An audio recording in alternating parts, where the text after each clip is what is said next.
नमस्कार, बहुत स्वागत है आपका। वृश्चिक राशि, अभी अभी शनिदेव की ढैया समाप्त हुई है 29 मार्च को, और अब 18 मई 2025 से राहु का साम्राज्य प्रारंभ होने जा रहा है। अब देखिए, इतिहास बदलने वाला है। तो वृश्चिक वालों, सकारात्मक दृष्टिकोण आपके लाइफ में आपको बड़ी राहत भी देगा और तरक्की के रास्ते भी खोलेगा। तो शनिदेव की ढैया समाप्त होने के बाद आपकी लाइफ धीरे धीरे बदल रही है। हालांकि पिशाच योग का प्रभाव चल रहा है, लेकिन 18 मई के बाद एकदम से चीज़ें बदल जाएंगी। तो सबसे पहले समझते हैं कि शनिदेव की ढैया जब चल रही थी तो बहुत सारी मुश्किलें थी, लेकिन उनकी ढैया समाप्त होने के बाद अब जब राहु का महापरिवर्तन होगा, मीन राशि से निकलकर कुंभ राशि में, यानी आपके चौथे भाव में राहु आएंगे, तब आपकी लाइफ पर इसका प्रभाव देखने को मिलेगा। राहु का साम्राज्य प्रारंभ होगा। ये किसी वरदान से कम नहीं होगा। देखिए, राहु का जो महापरिवर्तन है, इसको हम सर्वशक्तिशाली राशि कुंभ में प्रवेश करेंगे, और ये महापरिवर्तन को ही इसलिए साम्राज्य कहा जा रहा है क्योंकि यहाँ कुंभ राशि शनिदेव की राशि है और राहु के मित्र का घर है।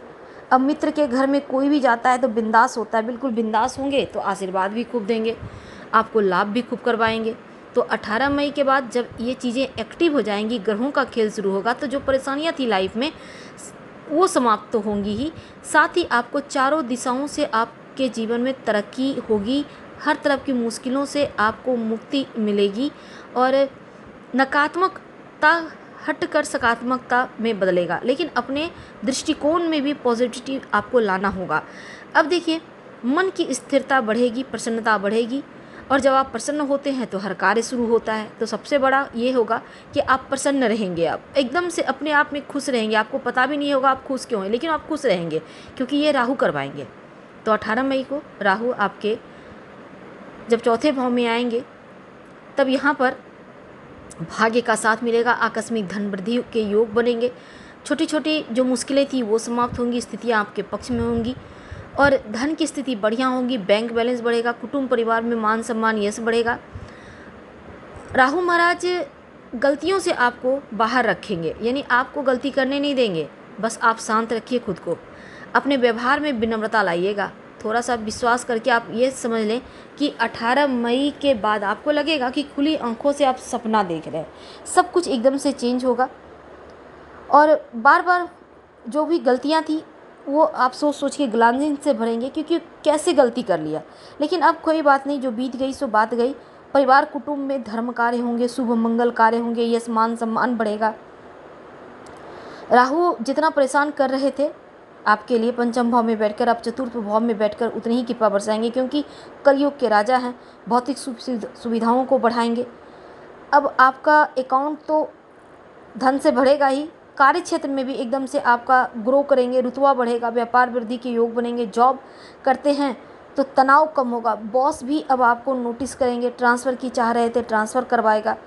तो सकारात्मक दृष्टिकोण जॉब की अवस्था के मामलों में भी बढ़िया है और बेवजह के खर्चों से मुक्ति दिलाएगा। एक से ज़्यादा स्रोत से धन आएगा, विदेशी ज़मीन से खासकर आपको लाभ देगा। और राहु महाराज कुंभ राशि में जाकर अवश्य एक्टिवेट हो जाएंगे और फिर देखिएगा ये ऐसी कंडीशन होगी कि आपके लाइफ को बदल देगा। अब एक और चीज़ है कि 18 मई के बाद छोटे छोटे उपाय भी कीजिएगा। क्या करेंगे? मोर पंख अपने पास रखें, पॉकेट में, पर्स में, अपने तकिए के कवर में, अपने बेडरूम में, अपने मेज पर, कहीं भी रख सकते हैं। सफ़ेद चंदन का टुकड़ा ब्लू कलर का धागा या ब्लू कलर के कपड़े में लपेट कर अपने पास में रखना शुरू करें। ओम रांग राहवे नमः इस मंत्र का जप करना शुरू करें तो बहुत उत्तम आपके लिए रहेगा। और एक और छोटा सा काम कीजिएगा कि घर में जो बंद पड़ी घड़ियां हैं, छत पर आपने कबाड़ इकट्ठा करके रखा है, वो सब चीज़ को हटाइए। सूर्यास्त के समय घर में दिया जरूर जलाइए, इससे भी पॉजिटिविटी आती है। और नमक मिले पानी से पोछा लगवा पाएँ तो बहुत अच्छा है। हम आपसे विदा लेंगे। धन्यवाद।